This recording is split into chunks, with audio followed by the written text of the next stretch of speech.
UP के अंदर से मजलिस इत्तेहादुल मुस्लिमीन की बहुत बड़ी खबर आ रही है। यूपी के अंदर मजलिस इत्तेहादुल मुस्लिमीन 100 सीटों पर चुनाव लड़ेंगे। ये शौकत अली का बयान है। उन्होंने बयान जारी करते हुए कह दिया है कि हम इस बार मजलिस इत्तेहादुल मुस्लिमीन 100 सीटों पर चुनाव लड़ने जा रही है। और इसी तरीके से मजलिस इत्तेहादुल मुस्लिमीन अपने उम्मीदवारों के लिए अपना आवेदन पत्र भी जारी कर दिया गया है।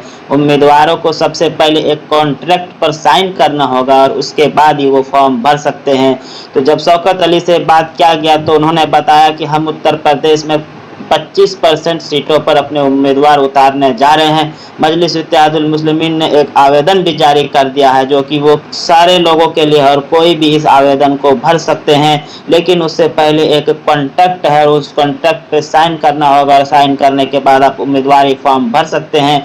उसके बाद शौकत अली ने ये बताया कि वहाँ के हैदराबाद से एक टीम आएगी और वो टीम यहाँ पे सर्वे करेगी, जायजा लेगी और वहाँ के अवाम के लोगों के अंदर जायजा लेगी कि जो लोग फॉर्म भरे हैं उसकी क्या खासियत है और वो उसके सामाजिक में क्या काम किया है, समाज में वो कितना लगा हुआ है और लोगों के प्रति कितना जागरूकता है और लोग उसको कितना जानते हैं, कितनी मकबूलियत है। इन सारे चीज़ों को देखते हुए अगर कोई अच्छी लगेगी तो हमारे टीम, हमारे पार्टी उस पर फैसला लेगी और आने वाले दिनों में मजलिस इत्तेहादुल मुस्लिमीन को एक अच्छा कैंडिडेट मिलने की संभावना है। और उनसे पूछा गया कि कल से आप क्या करने जा रहे हैं, तो शौकत अली साहब ने बताया कि अभी हम वेस्ट यूपी जा रहे हैं और वहां पर 10 दिनों का दौरा है। वहां पर हम हर एक विधानसभा, ब्लॉक और गांव के प्रधान से मिलकर वहां पर समीक्षा लेंगे कि वहां की क्या स्थिति है।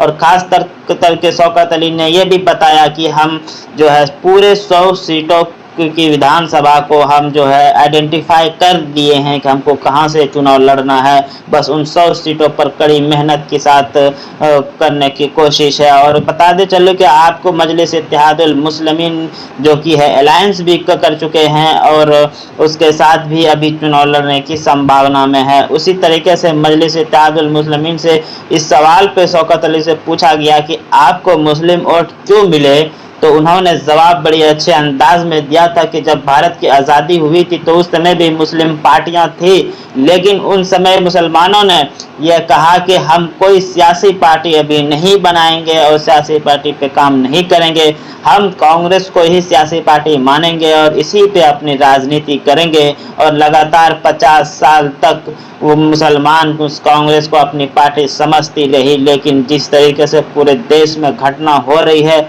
लगातार एक से एक घटना हो रही है, उन घटनाओं के चलते आज देख सकते हैं यूपी में राम मंदिर का, बाबरी मस्जिद का क्या हाल हुआ है, उसके बाद इतने तरह से मॉब लिंचिंग है, लेकिन इसकी कोई खास पहलू सामने नहीं आता है। और जो भी ये घटना होती है उसको सही ढंग से सही इंसाफ मिलने में बहुत टाइम लग जाता है, जिसके वजह से इस राजनीति पार्टी में भी मुसलमानों को आना बहुत ज़रूरी था। और असदुद्दीन अवैसी भी इसी कड़ी पे चलते हुए सामने आए हैं और हम आम लोगों से ये दरख्वास्त कर रहे हैं कि हमारी पार्टी को सियासी पार्टी मानिए और हम आपकी हक और हकूक़ के लिए लड़ेंगे। जब शौकत अली से ये पूछा गया कि असदुद्दीन अवैसी यूपी कब आएंगे, तो उन्होंने कहा कि जब कोविड ख़त्म हो जाएगा, तो कोविड की टाइम पीरियड जो ख़त्म हो जाएगी, सब चीज़ सही हो जाएगा, असदुद्दीन अवैसी बिल्कुल बेताब है यूपी आने के लिए और यूपी में अपना चुनाव लड़ेंगे। इस तरीके से मजलिस इत्तेहादुल मुस्लिमीन पूरे के पूरे 100 सीटों पर चुनाव लड़ने जा रही है। बहुत बड़ी खबर है।